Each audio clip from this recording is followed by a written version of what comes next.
Good morning, friends. We are learning Unit 1, Grammar Part 2, Auxiliary Verbs. સાદા સહાયકારક ક્રિયાપદો should, would, could, may, might, must.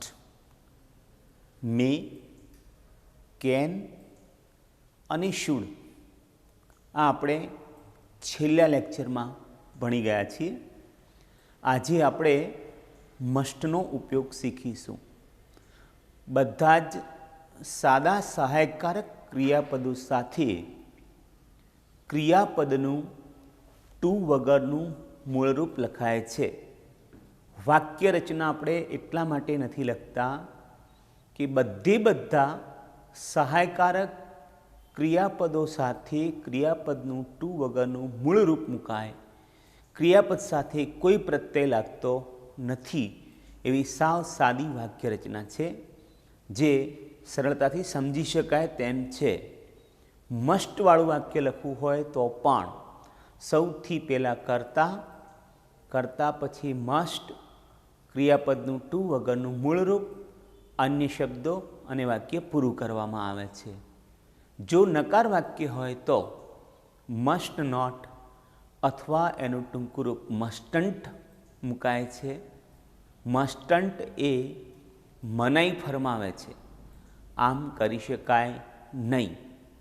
આ ઉપરાંત મસ્ટને આગળ અને કર્તાને પાછળ લખીને આપણે પ્રશ્નાર્થ વાક્ય બનાવી શકીએ છીએ.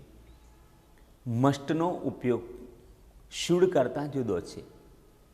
શુડમાં હળવાશથી આમ કરવું જોઈએ, આમ કરીએ તો સારું, વર્તનની અપેક્ષા, કર્તવ્ય, હળવી સલાહ વગેરેનો ભાવ છે.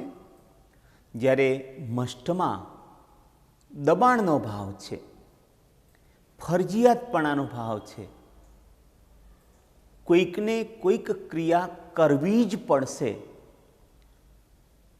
કોઈકને કોઈ દબાણને કારણે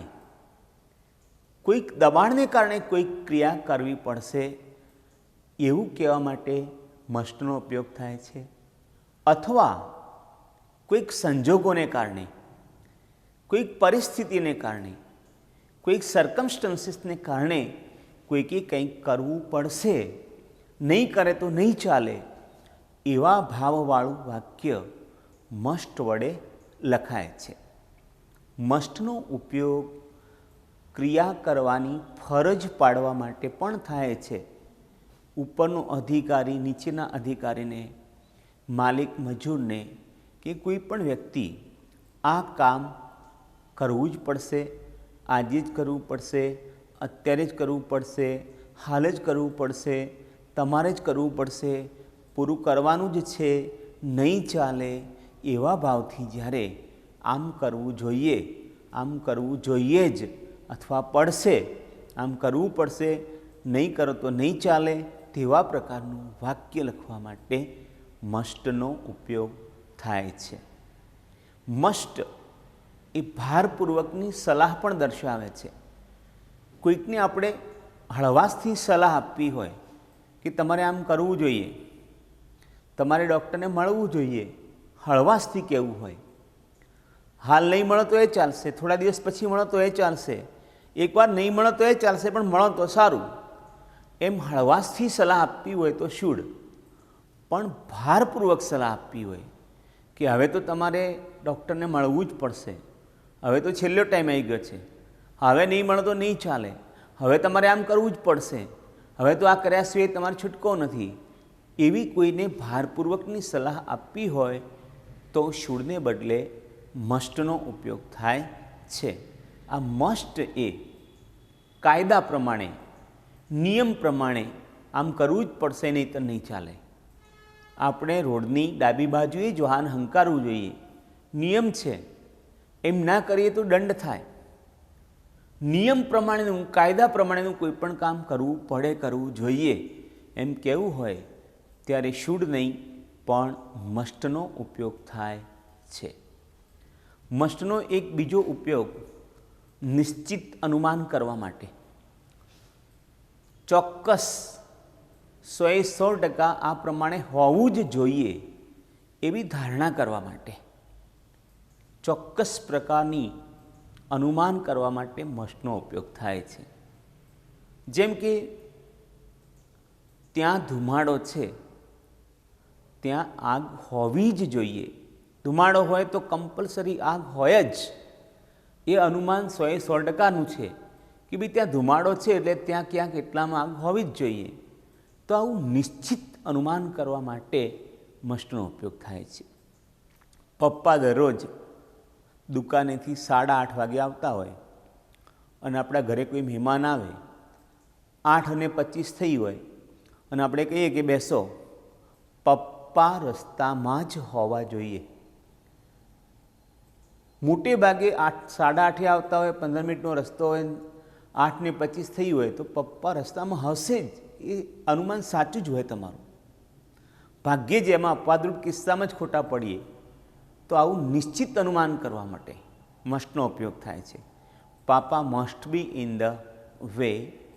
તો આ રીતે શુડ એટલે પણ જોઈએ, મસ્ટ એટલે પણ જોઈએ અથવા પડશે, પણ બંને જોઈએ એમાં ફરક છે. મસ્ટના આવા વિવિધ ઉપયોગો છે. બોર્ડ ઉપર મેં લખેલા છે, ફરી રિપીટ કરીએ છીએ. ફરજિયાતપણું બતાવવા માટે, દબાણ બતાવવા માટે, નિયમ કે કાયદા પ્રમાણે કોઈક કામ કરવું જ પડે, મસ્ટ નોટ કે મસ્ટન્ટનો ઉપયોગ કરીને મનાઈ ફરવા માટે, ચોક્કસ અનુમાન કરવા માટે અને ભારપૂર્વકની સલાહ આપવા માટે મસ્ટનો ઉપયોગ થાય છે. હવે આપણે કેટલાક એક્ઝામ્પલ્સ જોઈએ છીએ. કોઈને આપણે એમ કહીએ કે આજે તમારે અહીં રોકાવું જ પડશે. ફરીથી, આજે તમારે અહીં રોકાવું જ પડશે, કામ પત્યું નથી, પરત જઈશું તો ચાલશે નહીં, અથવા વાહન મળે એમ નથી, ગમે તે કારણસર આજે તમારે અહીંયા રોકાઈ જવું પડશે. બરાબર ને? તો એવું વાક્ય લખવા માટે આપણે શું લખશું? You must stay here today. You must stay here today. આજે તમારે અહીં રોકાવું જ પડશે.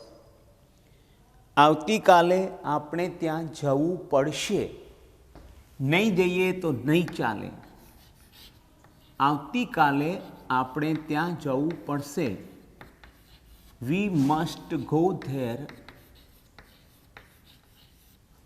We must go there tomorrow. એ રીતે સારા ગુણ મેળવવા માટે તમારે સખત મહેનત કરવી પડશે, અથવા પ્રથમ નંબરે આવવા માટે તમારે સખત મહેનત કરવી પડશે. જો પહેલો નંબર આવવું છે તો તમારે સખત મહેનત કરવી જ પડે. એ શરત છે, ભારપૂર્વકની શરત છે. You must work hard. You must work hard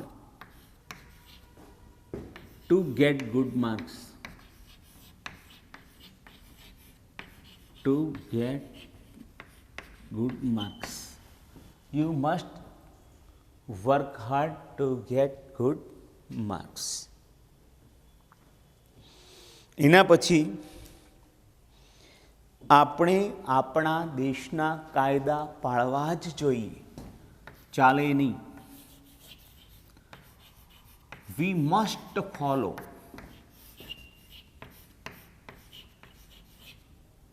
the lose of. We must follow the lose of our land. Land એટલે દેશ, ભૂમિ, વતન. તમારે ડૉક્ટર પાસે જવું જ પડશે, ભારપૂર્વકની સલાહ છે. You must go to the doctor. You must go to the doctor.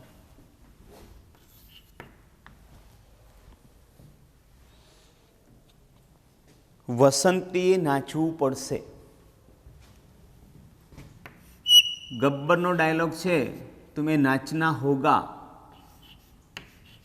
Vasanti must dance.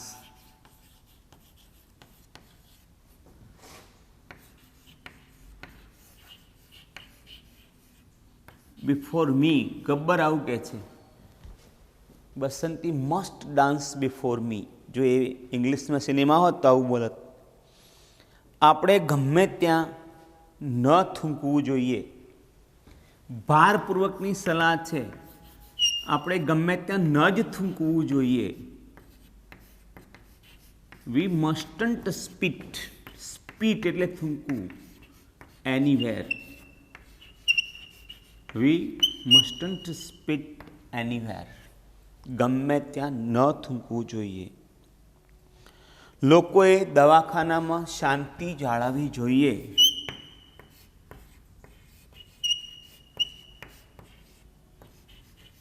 People must maintain piece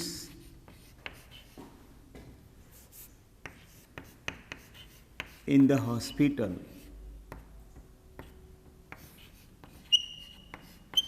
People must maintain peace in the hospital.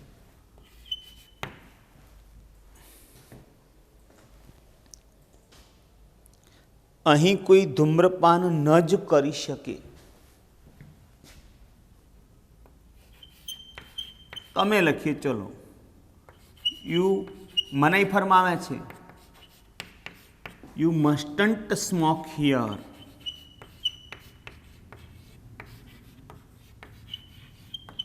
You mustn't smoke here. શું મારે ઇન્જેક્શન લેવું પડશે? શું મારે ઇન્જેક્શન લેવું પડશે? પ્રશ્નાર્થ વાક્ય છે. Must I take N injection? Must I take N injection?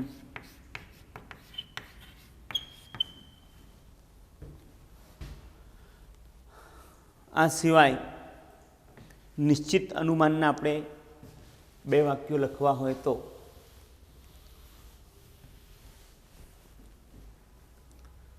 there is smoke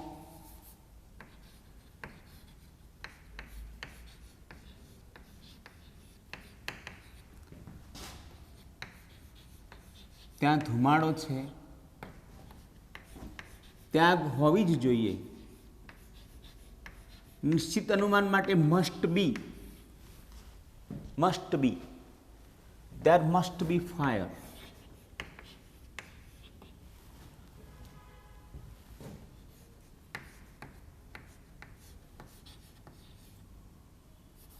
પપ્પા રસ્તામાં જ હોવા જોઈએ. Papa must be in the way. નિશ્ચિત અનુમાન.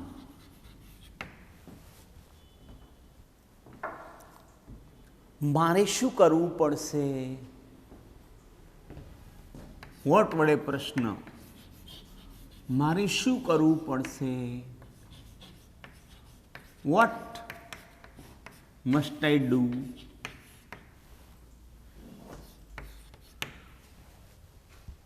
તેમને કેટલા પૈસા ચૂકવવા પડશે?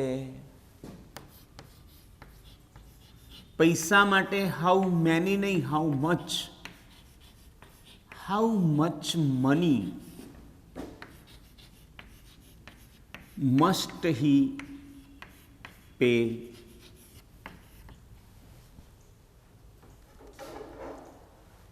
અહીં કેવી રીતે કામ કરવું પડશે? અહીં આપણે કેવી રીતે કામ કરવું પડશે?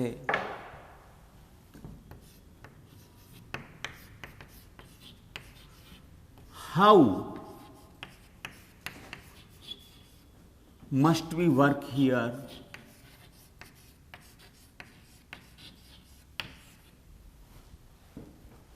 આ ઉપરાંત ડૉક્ટર સાહેબ, મારે દરરોજ કેટલી ગોળી લેવી પડશે? Doctor sir, how many tablets must I take every day? હજુ સુધી આપણે કેટલું ચાલવું પડશે? કેટલે દૂર સુધી જવું પડશે? How far must we go steel? આ થયો મસ્ટનો ઉપયોગ. હવે મસ્ટ પછી બીજા તબક્કામાં આપણે કુડનો અભ્યાસ કરીશું. એના પછીનું સહાયકારક ક્રિયાપદ કુડ, શુડ, વુડ અને કુડ. ત્રણેય ત્રણમાં એલ આવે, પણ કુલ્ડ કે કાઉલ્ડ એવું નહીં વાંચીએ, કુડ વાંચીશું. કુડ એ કેનનું ભૂતકાળનું રૂપ છે. કુડ પણ સાદું સહાયકારક ક્રિયાપદ છે, એટલે કુડ સાથે પણ ક્રિયાપદનું ટુ વગરનું મૂળરૂપ મુકાય છે.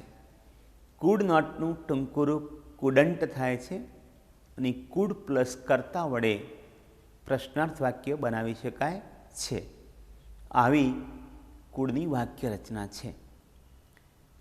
કુડ એક કેનનું ભૂતકાળનું રૂપ છે અને એ જ પ્રમાણે એનો મુખ્ય ઉપયોગ પણ છે. અત્યારે હાલ કોઈક વ્યક્તિની અંદર, કોઈક પ્રાણી પંખીની અંદર, કોઈક મશીન યંત્રની અંદર કંઈક કરી શકવાની આવડત કે શક્તિ છે વર્તમાનમાં, હાલમાં, એ દર્શાવવા માટે આપણે કેનનો ઉપયોગ કરીએ છીએ. એવી જ રીતે ભૂતકાળની અંદર કોઈક વ્યક્તિ, કોઈક પ્રાણી, પંખી, યંત્ર, મશીન વગેરેની અંદર હાલની ભૂતકાળના સમયમાં કંઈક કરી શકવાની આવડત હતી અથવા કંઈક કામ કરી શકવાની શક્તિ હતી. હાલમાં નથી, ભૂતકાળમાં હતી, પહેલાં આવું કરી શકતા હતા, એમ બતાવવા માટે કેનને બદલે કુડનો ઉપયોગ થાય છે. કુડનો આ મુખ્ય ઉપયોગ છે. કુડનો એક બીજો નાનો ઉપયોગ પણ છે. કુડ વડે પ્રશ્ન પૂછીને વિનંતી કરી શકાય છે, અથવા એમ કહીએ કે કુડ વડે પ્રશ્ન પૂછીને પરવાનગી માગી શકીએ છીએ. એ કુડનો એક નાનો ઉપયોગ છે. વિનંતી કરવા માટે આના પછી આપણે જે સહાયકારક ક્રિયાપદ વુડ ભણવાના છીએ એ મુખ્ય છે, પરંતુ કુડ વડે પણ વિનંતી કરી શકાય છે. ફરીથી કુડના ઉપયોગો ભૂતકાળની શક્તિ કે આવડત બતાવવા માટે, ભૂતકાળમાં કોઈકની અંદર કંઈક કરી શકવાની શક્તિ કે આવડત ન હતી, કોઈ કામ કરી શકતું ન હતું એમ બતાવવા માટે કુડને બદલે કુડ નોટનો ઉપયોગ થાય. અને ભૂતકાળમાં કોઈકના દ્વારા કોઈક ક્રિયા કરી શકાય, રોજ માટે શક્તિ કે આવડત હતી, એ સિવાય કોઈકના દ્વારા ભૂતકાળના સમયમાં કોઈક કામ કરી શકાયું એક વખત તો, અથવા વધારે વખત, તો કુડનો ઉપયોગ થાય છે. આ કુડનો મુખ્ય ઉપયોગ છે. જેમ કે અમે સમયસર રેલવે સ્ટેશને પહોંચી શક્યા.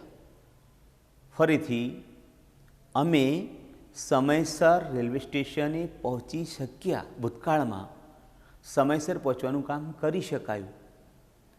વી food reach the railway station in time.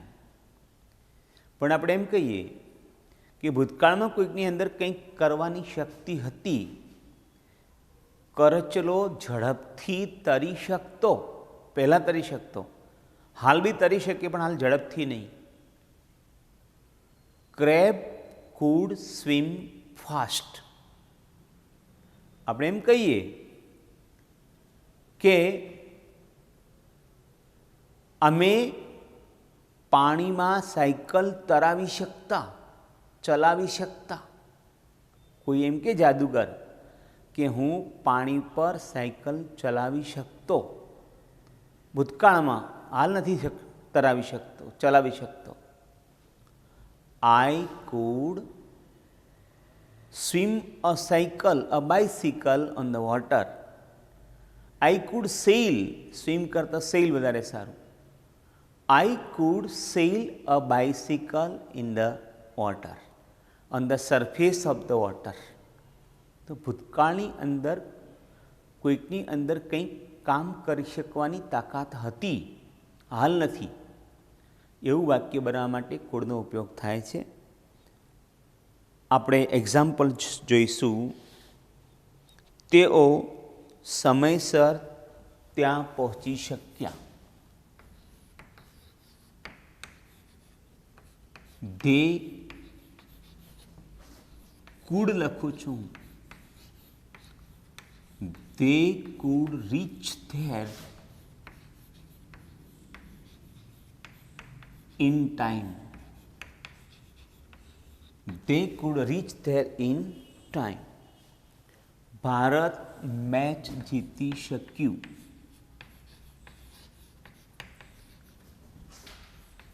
India could win the match. India could win the match. Nisha નેહાને હરાવી શકી નહીં.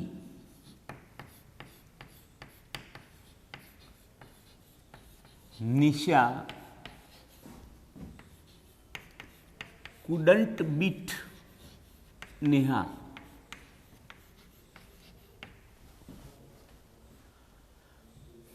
મારા દાદીમાં 100માં દોરો પરોવી શકતા. ભૂતકાળમાં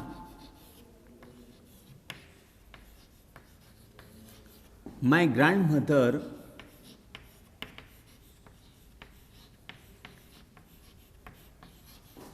could thread the needle.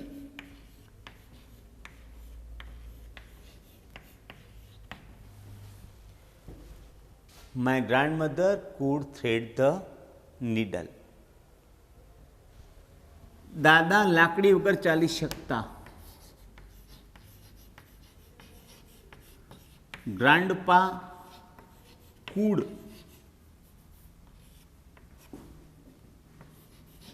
walk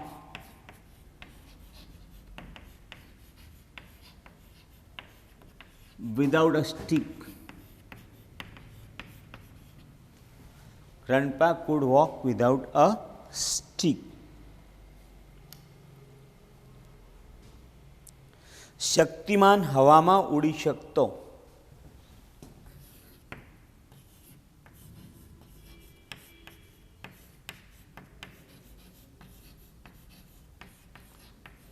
Shaktimaan could fly in the air.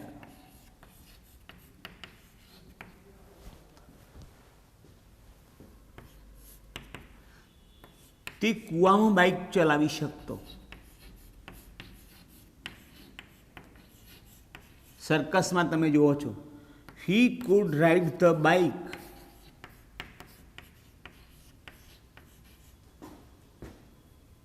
In the well.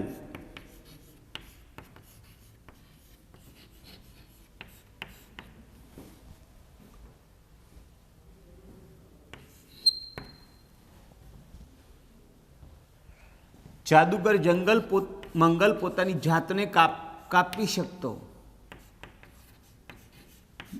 Magician Mangal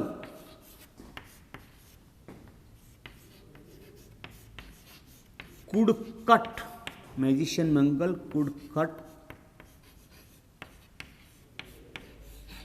himself. Magician Mangal could cut himself.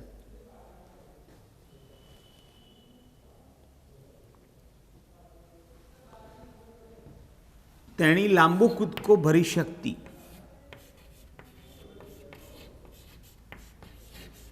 She could take a long leap.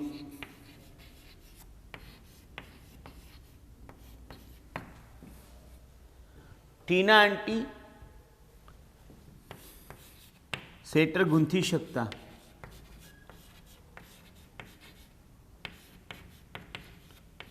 Tina aunty could knit a sweater.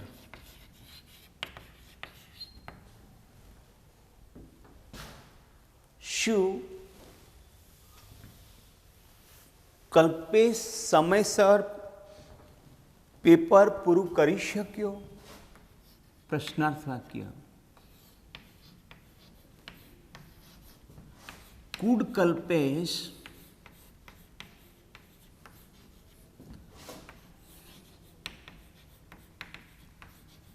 finish the paper in time?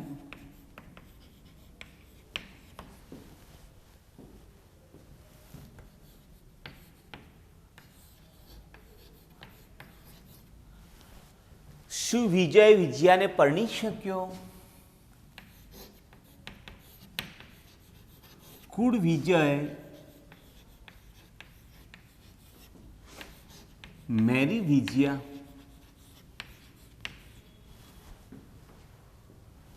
તેઓ શું કરી શક્યા?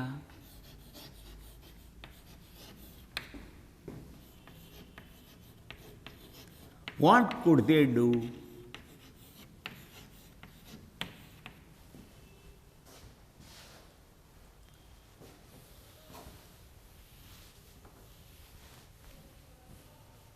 હરીફાઈમાં તે કેટલી રોટલીઓ ખાઈ શક્યો?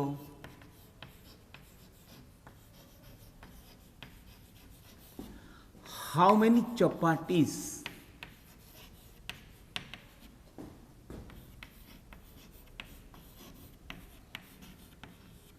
could she eat?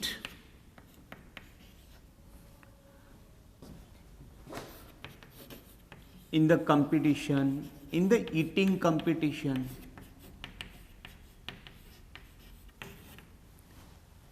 Food વડે પ્રશ્ન પૂછીને વિનંતી કરી શકાય. Could you please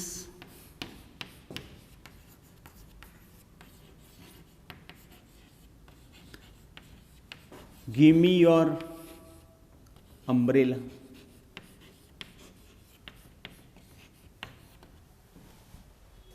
આ રીતે કુડના વિવિધ ઉપયોગો છે.